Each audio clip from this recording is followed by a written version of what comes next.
The story starts with a boy named Sato, who is a school student. However, one day he encounters something he never would have imagined. Upon opening a stall door in the bathroom, he finds his teacher using the men's restroom. He gets super nervous and tries not to look, but the shock is so great that he stands frozen in front of her. The teacher remains calm and claims she doesn't know how it happened since she had locked the door. Sato explains that the lock is broken and won't close. The teacher explained that she had to use the men's restroom because they were cleaning the women's. Nevertheless, she scolds him for entering without knocking and tells him she'll let this incident slide this time, partly because it's her fault too. She asked him to leave immediately. Sato immediately wanted to leave, but now the lock on the door is stuck. Now he's trapped with the most furious teacher in school, named Kojima. She was very strict with her students and delivered severe punishments to those who misbehaved, which made matters worse. When she even called parents to discuss issues with their children, she scolded them as well. To his surprise, Kojima doesn't get angry and tells him to stay still because if he continues causing a commotion, she won't be able to hold on anymore. Sato was on the verge of a nervous breakdown. Just then, two guys entered the bathroom, and he thought his salvation had arrived because they could open the door from the outside. However, the teacher silenced him and explained that if anyone finds out that a teacher and a student are locked in a bathroom, they'll think the worst. Sato understands what the teacher was saying, but the shocking silence persists because he can't believe what is happening. After some time in silence, the teacher can't hold back any longer. Now a week has passed, and Sato still can't get that incident out of his mind, but he tries not to think about the teacher anymore. On that day, he decides to go to the school infirmary to skip class, but when he enters, he finds Kojima there with a severe cold and weakened by the illness. She asks Sato to hand her the medicine, but he is the only one available to apply the medicine. Despite the awkwardness of the moment, the teacher tells him to do it because her cold is only getting worse. However, while they were in the process of applying the medicine in an uncomfortable position, another teacher walked in. To avoid misunderstandings, Sato had to hide under the sheets next to Kojima. Once they are alone, Kojima thanks him affectionately for what he did but apologizes because she'll probably infect him with the cold. Indeed, the next day, Sato fell ill. While he's in the infirmary, the teacher comes to visit him, and again, she apologizes for infecting him. This attitude makes Sato change the way he sees the teacher, but seconds later, she harshly scolds him because she knows he lied about twisting his ankle the day before to skip class. Sato is on his way home from school when suddenly rain starts, and to avoid getting wet, he decides to take shelter in the first place he finds, which happens to be a laundry store. He is surprised to see that Kojima is also present. Sato notices that Kojima is soaked in water and asks her why she doesn't take advantage of the dryers in the place to dry her clothes. Kojima points out that it's the only clothing she has, so if she does that, she'll be left with nothing. Sato offers to give her his shirt while she dries hers.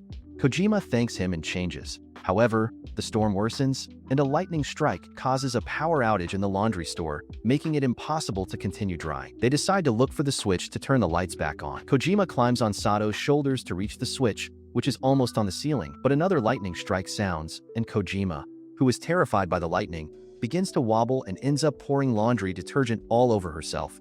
Seeing that they can't continue this way, Sato tries to climb on Kojima's shoulders. Kojima gets angry, and they decide to stop the rain. Another day, Sato heads to his mother's house to find out that Kojima is babysitting his sister.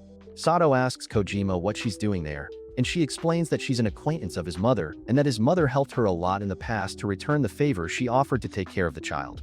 While chatting, Kojima tells him that she's not good with kids and that her family pressures her to get married, which she finds challenging, although she has low standards. All she wants is a young man who cares about her and likes children. She literally described Sato himself. So both of them blushed embarrassedly and clarified that it wouldn't happen. Later, the girl wants to use the swimming pool, so Kojima gets into the pool with the baby while Sato plays with his sister. At one point, the girl falls into the pool, and both Sato and Kojima rush to save her from hitting the ground. They manage to catch her up at the same time, but due to the momentum and the speed, they accidentally kissed each other. Both remained blushing for a long time. That night, Sato's mother makes a joke about Kojima marrying her son, and although Kojima dismisses it, she can't help but think about the kiss they share. Another day, Sato goes up to his room expecting to find his beloved otaku bunker full of manga and video games. Instead, upon entering, he realizes that Kojima is sitting there. The first thing she says is that he should be more organized because all his clothes are scattered on the floor. Sato can't believe that during his vacation he continues to encounter Kojima in the most unexpected places, even in his room. Kojima explains that Sato's mother called her and told her to wait there. At that moment, Sato's mother enters the room with drinks and food to share. She then explains that they are there to celebrate Kojima moving to her new house. After this, she gives a glass of liquor to the teacher, and with a single sip, she starts to get drunk. Later, Sato's mother tells them both that she would like them to get married and for Kojima to be her daughter-in-law, but Sato is uncomfortable with that idea. Kojima is incredibly drunk, so she agrees to do new things with Sato, and she asks him to call her miss instead of teacher when they're outside of school. Sato's mother leaves them alone to do their naughty things, and Kojima starts insisting that Sato kiss her, but he refuses, especially because she's drunk. Eventually, she kisses him, and then she falls asleep. The next day, they cross paths at school, and Sato calls her miss in front of all the students, which is disrespectful to address a teacher. Kojima scolds him in front of everyone, and Sato thinks she has forgotten everything that happened the night before due to the alcohol. Kojima blushes because she likes that he called her miss, but it should only be outside of school. Some days later, Sato's mother invites her and her family to celebrate a wedding on a tropical beach. Sato is surprised when they arrive, and he finds Kojima playing with his sister. When he asked his mother why she was there, she explained that since the father couldn't go with him due to work, she took the opportunity to invite Kojima. She continues to insist that soon Kojima will be part of the family. When the two of them get married, Sato doesn't understand why his mother is so insistent on that. Tired of his dumbness, his mother explains that Kojima has demonstrated on too many occasions that she likes him. I can't believe that the teacher likes him, although he does have feelings for her. He doesn't think it's possible, although he has noticed that someone as cold as her has shown affection for him on several occasions. His mother leaves them alone to confess their feelings, and Sato is too embarrassed to look Kojima in the face after what his mother said. Despite this, they both go to a secluded spot to jump into the ocean, and Kojima asks Sato to put sunscreen on her back. While doing so, Sato continues to mull over the idea that Kojima likes him, and at one point he accidentally vocalizes one of his thoughts, wondering if Kojima likes him. She is distracted as he responds affirmatively, embarrassed upon realizing what just happened. Kojima jumps into the river, but then she feels something biting her and decides to get out of the river. When she tells Sato about it, they both notice a sign warning of venomous snakes in the river. Both go into crisis, and Sato decides he will suck the venom from her body to prevent anything terrible from happening until he notices where the bite was, although he thought it was at her leg.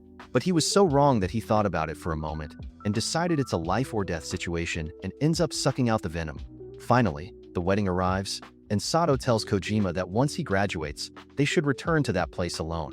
Initially, Kojima blushes, but then scolds him for not waiting for the right moment to say that.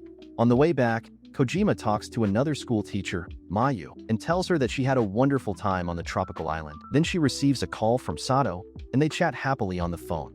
The other teacher looks at her with nostalgia because she has feelings for another student, Suzuki Sato's friend, but she doesn't even have his phone number. Sato tells Suzuki that a few days before he started dating Professor Kojima, which creates a big surprise for his friend, who can't believe that someone would date the most strict teacher, much less his friend. The worst part of all this is that from that day on, Sato will no longer eat with Suzuki, but now he will eat with the teacher.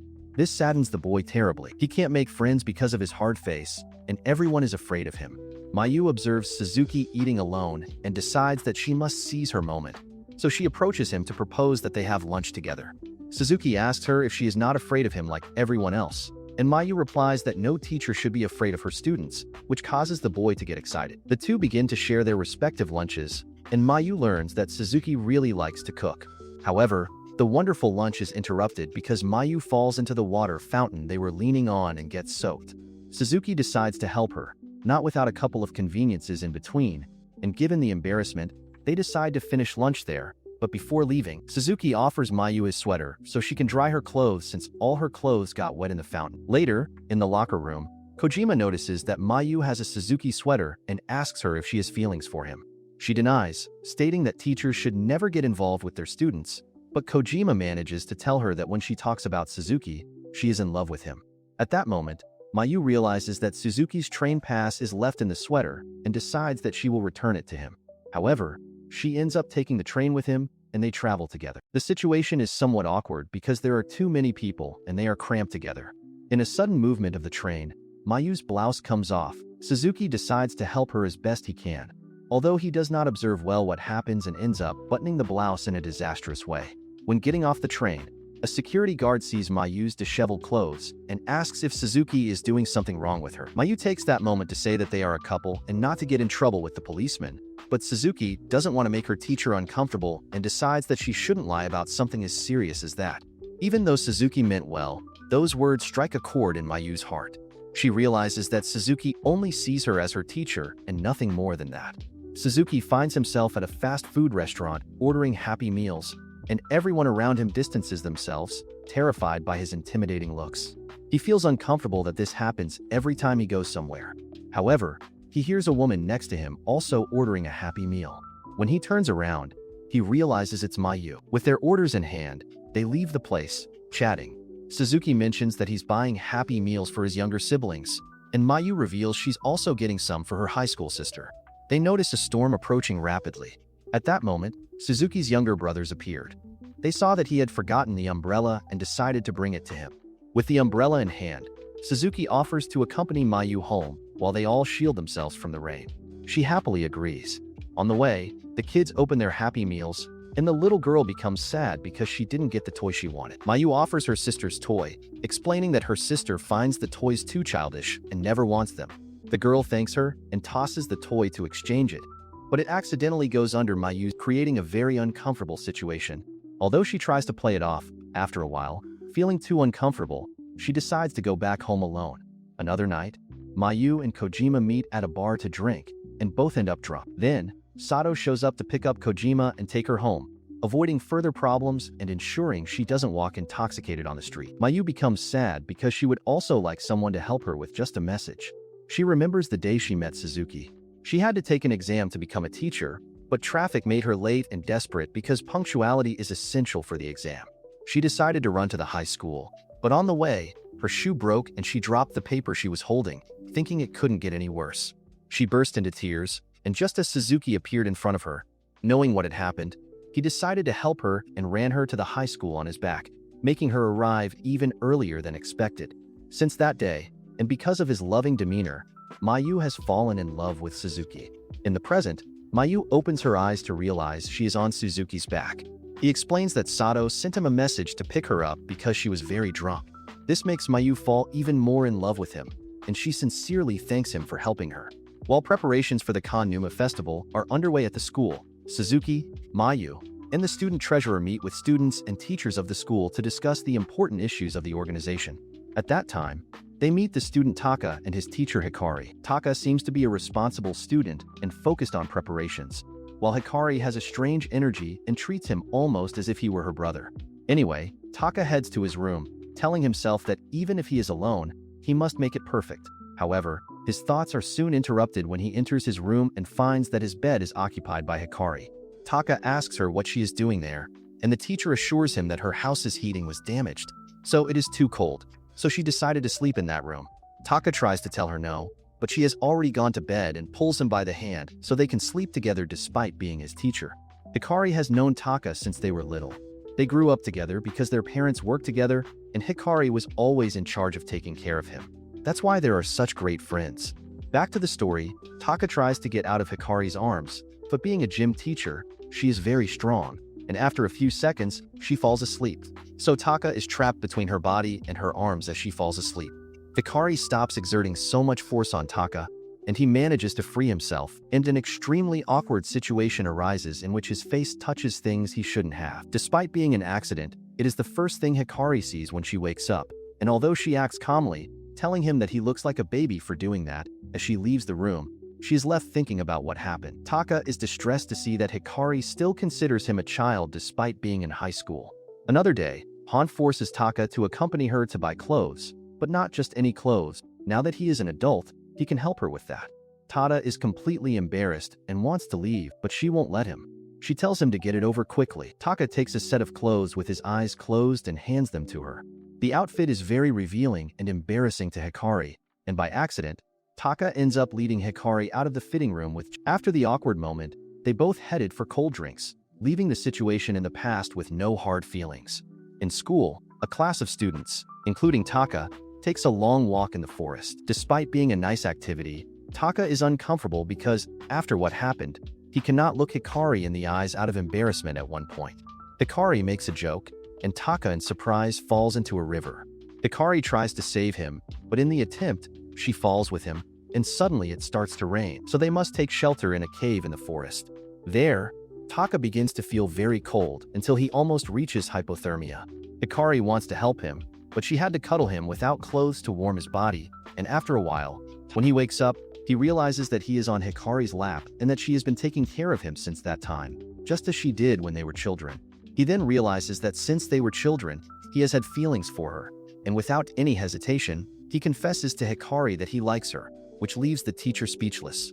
The days go by, and finally, the school festival begins. Suzuki thought he would spend the day alone as usual, but he finds Mayu by his side, who is dressed as a student to go unnoticed. Seeing her like that, Hikari teases Mayu that if she did all that for the boy, it's because she clearly has feelings for him. Although Mayu denies it, Hikari tells them about a game she is promoting called Cops and Robbers, and before explaining what it is about, she cuffs Mayu's hands and takes her and Suzuki into a room so they can be alone while looking for the key to the handcuffs. Mayu asks Suzuki if he had heard the conversation she had with Hikari, and he states that he had not to leave her alone, although he heard perfectly well how Hikari said that Mayu had feelings for him. Some strange situations are generated as they try to open the handcuffs, and Suzuki ends up apologizing to Mayu for constantly causing trouble for her, but Mayu remembers the words he said to her for the first time. She assures him that nothing he does causes her any discomfort or trouble at the moment. Mayu confesses that she likes him, and when she realizes what has happened, she runs away without explanation. Suzuki is stunned because he can't believe it would happen, and he feels guilty about going beyond the student-teacher relationship. Although when he looks around him and sees Taka and Sato's relationships, he begins to think that it wouldn't be so terrible. We see that one of the festival events involves visiting the old institution building at night, a totally creepy place. To make sure there's no trouble, they send Taka and the treasurer to guard the place, and Hikari gets jealous when she sees Taka pretending to be brave when she knows he's not. So she decides that she will hide in the building before they enter and scare them off, but she doesn't even make it 30 steps. Some floorboards break underneath her, and she is trapped. When the two students are checking the place, they find her trapped with half her body under the floor. The treasurer goes to look for someone to help them, and Taka wants to accompany her, but then the floor breaks underneath him and he falls completely underground. He takes advantage of being there to try to help Hikari by pushing her legs up, but Hikari has drunk so much water in the last few hours that with that movement she cannot resist and must go to the bathroom embarrassed. She tells Taka about the situation. At that moment, the treasurer appears along with Suzuki, and they manage to get Hikari out of the predicament without anyone knowing what happened. But Taka, instead of waiting for her, leaves with the students, and Hikari thinks she has crossed the line, and now they can't talk anymore. Taka, in fact, is so embarrassed about what happened that he cannot look Hikari in the face. The next day, the treasurer tells Mayu and Taka that a person dressed as a bear is hanging around and bothering the couples. Despite the bear's bad intentions, the pranks he plays on them always manage to reconcile them. And it is also said that if the bear bothers you, your declaration of love will come out perfectly. Hearing this, Mayu goes to look for him to propose to Suzuki, but he is nowhere to be found. Seeing a huge foot, she thinks it is the bear's disguise and runs to hug him, asking him to help her with her declaration to Suzuki. However, when she lifts her head, she realizes that she has run into Suzuki, and she is about to die of embarrassment. When Suzuki states that he is a student with no money and no foresight for the future, it is worse that, if she agrees, they can, in the future, get married. On the other hand, Taka has to discover that the bear is Hikari. Hikari goes into hiding, as now everyone is looking for her to get luck. Taka finds her, and after some mishaps because of her brisk ways of communicating, he ends up confessing to Hikari that he is in love with her. For her part, Hikari blushing affirms that she is also in love with him and that Taka is only his property. Tanaka works as a waiter at a restaurant frequented by our protagonists. While talking to them, they mention that all three of them are dating teachers from the school. Tanaka confidently states that he will get a girlfriend when he graduates in 3 months so they can go on double dates. However, it's not that simple as he works with all men and hardly talks to anyone at school. His mind is so preoccupied with this that he accidentally bumps into the school nurse, Tachibana, spilling coffee on her. Tachibana is very cold and distant with her students, and at this moment, she doesn't deviate much from that reputation. While Tanaka looks for a spare shirt for her, she stoically states that she would prefer to be drinking coffee than hearing apologies. Tanaka hands her the shirt, and Tachibana removes her own shirt in front of him while putting on the new one. Nervous Tanaka tries to move away to avoid looking, but he slips and falls onto the nurse. Despite the discomfort of the moment, Tachibana's serious face remains unchanged. However, even though she tries not to show anything, her body can't. As well as she ends up embarrassed and pushing to knock him off. Later, she tries to treat Tanaka's bruise from the fall, but he runs away. The next day, Tachibana talks to Hikari for advice on how to be kinder to students. When asked if she has someone in mind, Tachibana can only think of Tanaka. On Christmas Day, Tanaka is celebrating alone as his parents are away. However, upon entering the dining room, he finds Tachibana dressed in Christmas attire and holding a video recorder. The nurse explains that she wants to get to know him better and wants him to know her. She shares some childhood stories and confesses that she always spends Christmas alone, wanting to share them with him. This year, accidentally spilling Christmas drink on her clothes, Tanaka lends her his own before leaving. Tachibana gives Tanaka a gift, and he retrieves one he had saved in case he went out with someone. He decides to give it to her to avoid being empty-handed. Upon opening it, Tachibana sees a teddy bear that reminds her of her childhood. She thanks Tanaka, and for the first time, he sees her smile. After the Christmas party, Tanaka and Tachibana start growing closer. One day, the nurse asks Tanaka for help with some shopping, and he gladly assists. Tachibana feels she should reward him in some way, so they agree that she will buy a lottery ticket, and if they win, they'll split the prize. Tachibana buys the ticket and wins 2 tickets for a stay on the island. They decide to travel together. Tanaka can't believe he's in this situation, but it brings him some joy along with a sense of discomfort. On the island, they head to the sea, but things get a bit complicated, so they decide to postpone it. Tachibana checks something in her suitcase, and Tanaka realizes that she searched for fun things for him, so he wouldn't be bored. As Tanaka notices her sweet gestures, his heart starts racing. Over the days on the island and sharing activities with her, he realizes he has fallen deeply in love. On the last day, they plan a night hike in a forest to stargaze, but their plans are ruined by heavy rain, forcing them to take shelter in a cave. After spending some time there, Tachibana, feeling sad, says she wanted to show him the stars, but now it's impossible. Tanaka reassures her, saying that the intention is what truly matters. As he finishes, saying that the sky clears and a moonlight glow enters the cave, illuminating sparkling stalactites and creating a romantic atmosphere. Unable to hold back, Tanaka accidentally confesses that he's in love with her. Tachibana covers his eyes and tells him that she can't be seen like that at the moment. It's Valentine's Day, and women are giving chocolates to their lovers. Tanaka watches his classmates receive homemade chocolate boxes and hopes throughout the day to receive something. He even stays a few hours after school with the hope that it will happen, but to his disappointment, it doesn't. Disappointed, he decides to go home empty-handed. However, as he exits, a heavy snowstorm forces him to stay at school until it subsides and bus services resume. He realizes that Tachibana is in the same situation, and both are snow-soaked. They decide to wait at the school until the storm ends, and Tachibana gives him the chocolate she prepared. Tanaka decides that he must take advantage of this moment to confess in a better way. He believes that if he doesn't do it before graduation, he won't have another chance. Tachibana hears the confession, but tells him she can't accept it without explaining why. In the chocolate box, there is a letter that explains she can only do it after Tanaka graduates, but he doesn't read it. Finally, graduation day arrives, marking the end of Tanaka's school journey. On the same day, all our protagonists gather, and while the men plan a trip, the women cook for everyone in the kitchen. Tachibana gets dirty with food, and Tanaka takes her to the room to give her new clothes to change into. Taking advantage of the moment, Tachibana confesses her love to him, explaining that she couldn't do it before because she was his teacher and nurse. Now that he has graduated, they can be together. Tanaka explodes with joy. They both return to the group, and everyone continues planning a trip with all the couples, including the newly formed one. With that, this romantic and fantasy anime ends.